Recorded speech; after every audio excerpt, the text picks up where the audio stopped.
pembelajaran secara online ya mengenai assessment center. Jadi dalam video kali ini kita akan bahas instrumen yang kedua ya, ini role play atau role simulation. Dalam video sebelumnya kita sudah bahas mengenai in-tray exercise mas, ya, in-basket exercise. Jadi dalam kesempatan kali ini kita akan bicara mengenai role play atau role simulation. Ya. Jadi mari kita lihat saja. Untuk role play ini kita gunakan untuk mengadres 3 kompetensi mas ya, atau 4 ya bahkan ya, planning, problem solving, communication, dan team working. Ya, ini role play. Jadi mari kita lihat. Nah ini mas ya, jadi role simulation ini merupakan simulasi peran di mana para peserta akan dihadapkan pada satu situasi tertentu. Misalnya berhadapan dengan pelanggan yang kecewa atau karyawan yang bermasalah. Jadi nanti dalam exercise seperti ini Anda membutuhkan satu aktor yang dia akan berperan seolah-olah sebagai seorang pelanggan yang kecewa atau karyawan yang bandel gitu ya. Jadi harus ada aktornya. Bukan aktor beneran ya, tapi mungkin Anda bisa milih salah satu karyawan Anda atau siapalah ya untuk berperan sebagai seorang klien atau karyawan yang bermasalah. Karena itu maka ada skenarionya mas ya, skenarionya baik untuk kandidat maupun untuk aktornya nanti. Jadi skenario untuk kandidat ini menggambarkan situasi yang akan dihadapi oleh kandidat atau peserta asesmen. Di dalamnya digambarkan secara spesifik mengenai latar belakang situasi, masalah yang muncul dan juga pihak-pihak yang terlibat dalam situasi tersebut. Bisa bawahan atau bisa customers. Nah, di sisi lain kita juga butuh skenario untuk role player mas ya, bahasa lainnya role player atau aktor. Skenario ini digunakan oleh role player untuk melakukan perannya. Di dalamnya digambarkan mengenai latar belakang situasinya, peran yang harus dijalankan, karakterisasi tokoh yang diperankan, serta sejumlah alternatif pendekatan perilaku yang harus dijalankan ketika menghadapi kandidat. Jadi skenario ini kita susun untuk membuat role player yang berperan sebagai aktor tadi berperan penting ya. Artinya skenario itu digunakan untuk memancing ya, elicit kandidat supaya kandidatnya atau pesertanya menampilkan bukti-bukti perilaku yang akan diobservasi. Jadi misalnya skenario nya dibikin seolah-olah aktornya itu marah-marah gitu ya, pelanggan yang marah-marah sampai bahkan mungkin menggebrak-gebrak meja. Bagaimana nanti pesertanya itu menghadapi pelanggan yang marah-marah seperti itu ya? Apakah dia ikut terpancing emosinya atau tetap cool gitu ya? Atau ketika misalnya role playernya berperan seolah-olah sebagai seorang karyawan yang bandel gitu ya, yang menyebalkan gitu ya. Bagaimana atasannya membina role player atau membina orang yang bawahan yang tidak begitu perform ini? Kadang-kadang diberikan training juga mas ya untuk aktornya tadi ya, untuk role playernya ya, supaya si aktornya ini paham ya, cukup familiar mengenai apa itu assessment center. Juga untuk latihan ya, melakukan exercise mengenai skenario yang akan diperankan oleh para role player. Dan kemudian supaya simulasinya terstandar, artinya kalimat-kalimat yang diucapkan role player ini jangan berbeda-beda. Misalnya ketika berhadapan dengan kandidat A, dia ngomongnya terlalu pelan atau ngomongnya tidak begitu marah. Sementara ketika berhadapan dengan kandidat B, dia marahnya terlalu tinggi gitu ya. Itu kan membuat tidak seimbang mas. Jadi mungkin kita tidak bisa menilai secara objektif karena kandidatnya atau peserta yang berlainan itu menghadapi peran yang berbeda-beda. Sebaiknya bahasa tubuhnya, kalimat yang disampaikan, dan juga respon dari role player itu standar. Jadi ketika berhadapan dengan semua peserta, kalimatnya, bahasa tubuhnya sama. Nah ini mas ya, instrumennya ya, ada berapa? Yang pertama untuk pedoman untuk asesor dulu, ya ini namanya role play. Kompetensi yang dinilai ini ada 4, planning, problem solving, kemudian communication oral ya, kemudian teamwork. Kita jelaskan di sini apa kompetensinya. Kemudian dalam exercise ini para ACC diminta untuk melakukan simulasi ya. sebelumnya aktornya sudah dikasih skenario, ya waktunya biasanya untuk membaca kasusnya 5 menit, proses simulasinya 25 menit, ya. Nah, mari kita lihat Mas, ya. Ini bahan untuk pesertanya. Ya. Dia seolah-olah menjadi seorang manajer warehouse, namanya Doni. Ya. Nah, di sisi Doni ini, Anda salah seorang manajer Mas ya. Anda punya anak buah namanya Doni, ya, supervisor. Ya. Doni ini direkrut 3 bulan yang lalu, ya. Awalnya antusias, ya.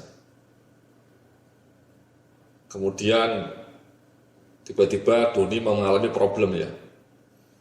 Jadi Doni ini sebagai supervisor ini kurang bisa memimpin anak buahnya, gitu ya. Dia pekerja keras Doni ini, tapi kemudian dia kurang bisa terampil mengelola dan memimpin anak buahnya. Sehingga anak buahnya Doni ini sebagai supervisor, Anda sebagai atasannya Doni.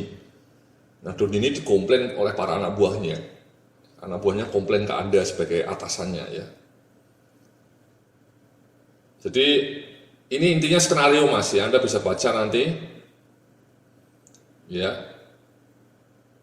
Intinya adalah si pesertanya ditugaskan untuk bertemu dengan Doni dan mendiskusikan permasalahan yang ada supaya mendapatkan solusi yang terbaik, ya, solusi yang terbaik.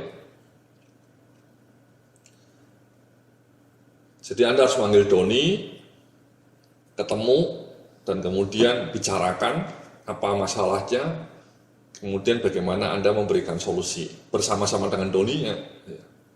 Anda diminta untuk melakukan pertemuan selama 20 menit. Anda ini seolah-olah sebagai pesertanya Mas ya. Nah, begitulah kemudian pesertanya membaca skenario ini Mas ya. Sementara aktornya kita kasih skenario juga, si Doninya yang berperan sebagai Doni ya. Jadi ini yang memerankan Doni ini ya mungkin salah satu anggota Anda lah ya, atau karyawan Anda, atau bahkan Anda meng-hire orang lain untuk pura-pura berperan sebagai seorang Doni. Jadi ini role playernya dikasih tahu juga pedomannya Mas, panduannya. Termasuk bagaimana merespon, bagaimana berbicara dalam meeting itu, bagaimana kemudian dia berlaku terhadap Doni itu, ya. Bahkan kita sampaikan kepribadiannya, ya. Jadi seolah-olah aktornya ini kita bentuk kepribadiannya seperti apa. Anda adalah seorang yang tegas, terbuka, dan berlaku agresif pada saat-saat tertentu, gitu ya. Jadi supaya pura-pura si Doninya ini berperan dengan optimal, ya. Ini termasuk ini ya, pandangan-pandangan yang harus disampaikan ketika role playing ya, oleh aktornya. Ini semua disusun supaya nanti ketika terjadi dalam simulasi itu si Doninya betul-betul bisa berperan sebagai seorang supervisor yang ini ya, yang tadi ya dikomplain, ya. Jadi pendekatannya. Jadi ini panduan ini kita berikan supaya aktornya tadi, role playernya bisa menampilkan perilaku-perilaku yang bagus, perilaku-perilaku yang kita harapkan lah.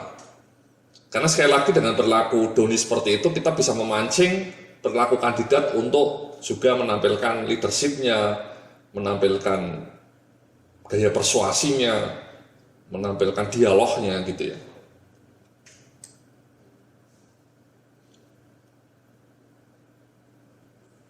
Jadi ini adalah panduan untuk role playernya. Nah setelah itu dipanggil lah ya, kemudian mereka datang melakukan dialog selama 20 menit, kemudian Anda menilai ya melalui rating ini ada 4 planning ya. Bagaimana si Doninya melakukan atasannya pesertanya menghadapi Doni, apakah dia menetapkan kerangka yang jelas dulu, ada agendanya, dia memimpin rapat dengan runtut, apakah dia menetapkan sasaran, apakah dia membuat follow up, apakah dia memantau waktu yang tersedia, ya 20 menit ya. Atau sebaliknya, ya, diskusinya tidak runtut, melompat-lompat, tidak membuat tindak lanjut dan seterusnya. Jadi ketika si Doni sama pesertanya melakukan simulasi, Anda mengamati, Anda mencatat, merecord perilaku-perilaku yang ditampilkan oleh peserta, bukan Doninya ya, Doninya kan aktor saja. Yang harus Anda nilai adalah pesertanya. Bagaimana respon dia, bagaimana dia menasihati Doni, bagaimana dia merencanakan meeting itu, bagaimana dia mengendalikan meeting itu. Ya misalnya di sini kita kasih, katakanlah setelah Anda kasih behaviornya mungkin di sininya 3, ya di sininya 4, di sini 4 juga, di sini 3. Ini sekali lagi ini ilustrasi saja Mas ya, ilustrasi ya.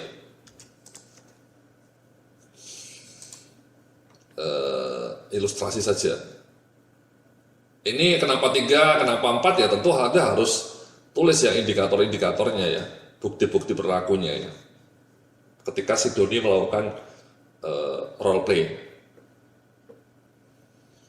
Kemudian problem solvingnya sama juga ya, dinilai apakah si pesertanya bisa memberikan solusi ya, mengambil keputusan, mengidentifikasi fakta ya. Kemudian di komunikasinya juga kita bisa lihat apakah pesertanya menyampaikan pendapat dengan sikap yang terbuka dan bernuansa dialogis, gaya bicaranya lancar. Kontak matanya, apakah dia menatap Doni dengan baik atau tidak ya. Sebagai atasan dia harus berani ya, proporsional ya. Kemudian apakah dia bisa mendengarkan pendapatnya Doni dengan baik, dengan penuh perhatian ya, listening skills-nya bagaimana. Anda record itu ketika si Doni sebagai aktor dan pesertanya melakukan simulasi, dicatat dengan detail, sedetail-detailnya ya, di sini sedetail-detailnya.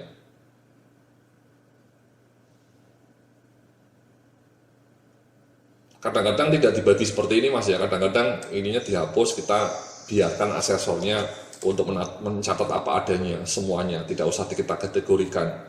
Karena kalau dikategorikan kadang-kadang memang malah membatasi. Jadi kita serahkan asesor untuk menulis apa adanya di sini. Ya. Sekali lagi contoh recording dalam video sebelumnya sudah kita lihat ya, misalnya seperti ini.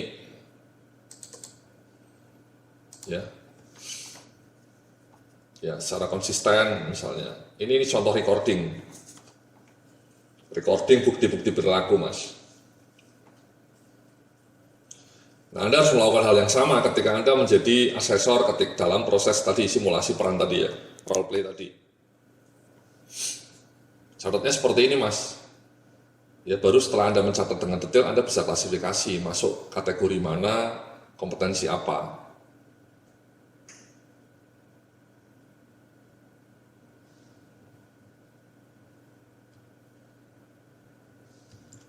Jadi kembali ke sini ya, jadi ke ratingnya sama ya, setelah Anda tulis di sini macam-macam, Anda kasih rating lah. Misalnya menurut Anda bagus semua ya, orangnya pesertanya oke nih, misalnya ya, mampu mendengarkan, mampu melakukan kontak mata. Sekali lagi kenapa 4, kenapa 5, again itu ya, masih ingat Anda ya, bukti-bukti positifnya lebih banyak. Kalau 5 itu betul-betul tidak ada bukti negatifnya, full positif semua. Kalau 4 itu mayoritas positif tapi masih ada sedikit negatifnya. Kalau 3 seimbang antara positif sama negatifnya. Kalau kedua kebanyakan negatifnya. Kalau si 1 hampir semuanya negatif. Indikator-indikatornya, evidence-nya negatif. Nah yang terakhir teamworknya ya, kita lacak. Apakah si pesertanya bisa memberikan argumen, memberikan saran yang spesifik kepada Doni untuk meningkatkan semangat kerja sama tim, memberikan saran untuk meningkatkan kinerja tim. Apakah si pesertanya ini membuat target yang spesifik, KPI, Key Performance Indicators, bahkan mungkin memberikan cara-cara yang kreatif untuk meningkatkan komunikasi, misalnya outing, melakukan pertemuan, mungkin piknik bersama, dan dia bersikap terbuka dengan Doni dan membagi semua informasi yang relevan. Again sama ya, Anda bisa catat ya, ini sama juga, mungkin indikatornya tidak usah ditulis dulu, bisa seperti ini, Anda langsung tulis apa adanya. Sama di sini misalnya nilainya juga bagus semua, pesertanya oke nih, kita kasih 4 di sini bahkan kita kasih 5, di sini kasih 4. Sama kesimpulannya berapa ini nilainya, mau dikasih 4 atau 5? Ya, di angka ini ada total nilainya, mungkin dikasih 4 lah ya, karena mayoritas 4 mas. Planning organizing tadi mungkin antara 3 sampai 4 ya, mungkin kita kasih 3 karena kebanyakan 3 ya, ini bisa dihapus juga, jadi 3. Jadi seperti itu mas ya untuk role play itu ya. Jadi Anda harus punya bahannya ya, bikin cerita kayak gini, kemudian juga ada pedomannya untuk pemegang role playernya. Itu kalau Anda mau membuat assessment center. Nah kalau Anda sebagai peserta, calon peserta ya Anda baca ini ya, Anda baca pedomannya. Tentu nanti ketika Anda melakukan assessment asli di perusahaan Anda mungkin soalnya tidak sama persis seperti ini ya, kasusnya ya. Tapi yang mau saya sampaikan, Anda akan diminta melakukan peran. Ya. Jadi disitulah diuji sebenarnya ya. Anda bisa diuji dari sisi planningnya, dari sisi problem solvingnya, dari sisi communicationnya, dari sisi teamworknya. Ya. Bagaimana Anda menghadapi anak buah Anda yang tadi tidak perform atau dikomplain sama anak buahnya. Ya. Indikator-indikatornya seperti ini. Ya, jadi Anda harus persiapan ya. Di sini Anda tidak ada kuncinya, di sini tidak ada kunci jawaban. Ya, assessment center itu betul-betul menguji kemampuan Anda untuk melakukan planning, untuk melakukan problem solving, untuk melakukan komunikasi, teamwork. Itu lain dengan ujian ketika ujian akhir sekolah gitu ya, dulu kuliah ya, ada jawabannya, kunci jawabannya multiple choice gitu ya. Tidak mas, kalau assessment center ini tidak ada multiple choice, tidak ada jawabannya benar atau salah. Jawabannya betul-betul tergantung kemampuan Anda menghadapi role play ya, bagaimana Anda ketika berbicara grogi enggak, tatapan mata Anda bagaimana, itu merefleksikan kompetensi asli Anda ya. Anda tidak bisa berpura-pura. Tapi indikator-indikator ini mungkin bisa memberikan bantuan kepada Anda ya, memberikan informasi bahwa ketika Anda melakukan role play itu inilah yang dinilai. Ya. Ya, jadi Anda harus persiapan. Anda harus membayangkan bagaimana menghadapi anak buah yang marah, bagaimana menghadapi pelanggan yang kecewa. Anda mungkin bisa latihan di rumah. Ya, latihan dulu ya. Seolah-olah Anda menghadapi pelanggan yang marah, seolah-olah Anda menghadapi karyawan yang bermasalah. Itu Anda bisa latihan dulu, ya, melakukan role play dengan teman Anda atau dengan istri Anda gitu ya. Sehingga ketika Anda betul-betul berhadapan dengan masalah-masalah waktu role play ini, Anda bisa lebih cemerlang kinerjanya. Ya. Gaya bahasa tubuh Anda, kalimat-kalimat Anda itu lebih maknyus, lebih top markotop, sehingga asesornya bisa memberikan nilai yang tinggi ya, nilainya 4 atau 5 kepada Anda ketika Anda melakukan role simulation, dan akhirnya Anda bisa lulus assessment center dan dipromosikan dan mendapatkan gaji yang lebih tinggi. Oke, terima kasih, kita akan berjumpa lagi dalam video berikutnya untuk membahas instrumen selanjutnya. Sampai jumpa dalam video berikutnya.